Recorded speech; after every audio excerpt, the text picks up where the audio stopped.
রবিউল, লালমনিরহাট দিয়ে পুশিনের কোনো ঘটনা কি ঘটেছে? বিস্তারিত জানাবেন।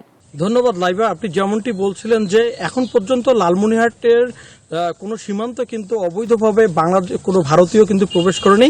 আপনি জানেন যে ভারতীয় বিএসএফ বাংলাদেশকে চাপে রাখার জন্য কিন্তু অবৈধভাবে কিছু ভারতীয়দের পুশিং করার চেষ্টা করছে বাংলাদেশের বিভিন্ন সীমান্তে, এবং ইতিমধ্যে কিন্তু লালমনিরহাটের সবচেয়ে বড় আলোচিত জায়গায় এখানে কিন্তু বিএসএফ এর গুলিতে অসংখ্য বাংলাদেশি মারা গেছে, এবং সম্প্রতি কয়েকটি ঘটনায় কিন্তু বাংলাদেশিকে তুলে নেওয়ার ঘটনা ঘটেছে। আমি যে সীমান্তে রয়েছি এটি হচ্ছে বাংলাদেশের ডাঙ্গাপাড়া সীমান্তে। এই সম্প্রতি কয়েকদিন আগেই কিন্তু এক যুবককে কিন্তু তুলে নিয়ে গেছে ঘাস কাটতে গিয়ে বিএসএফ, এবং আমরা একজন স্থানীয় সাথে কথা বলতে চাই। আপনার সীমান্তে কি অবস্থা এবং এখন কি অবস্থা বিএসএফ এর? পাকিস্তান ভারতে কাজিয়া লাগার পর থেকে একটু আমাদের বাংলাদেশের বর্ডারে ভারতীয় বিএসএফ একটু কম আসে, আগের মতো এখনো আইসে না। পাকিস্তান আগে যেভাবে সকাল বিকেল ঘুরেফেরা করছিল এখন ঘোরাফেরা।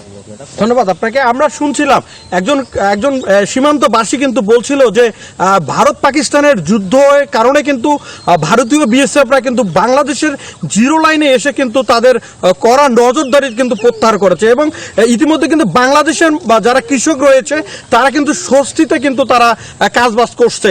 এই ছিল আমার কাছে সর্বশেষ। ফিরে যাচ্ছি স্টুডিওতে। বান্ডেল থাকলে প্রতি সেনমানিতে টাকা বাঁচবে। বিকাশ সেনমানি বান্ডেল কিনে জিতুন প্রতি লেনদেনে।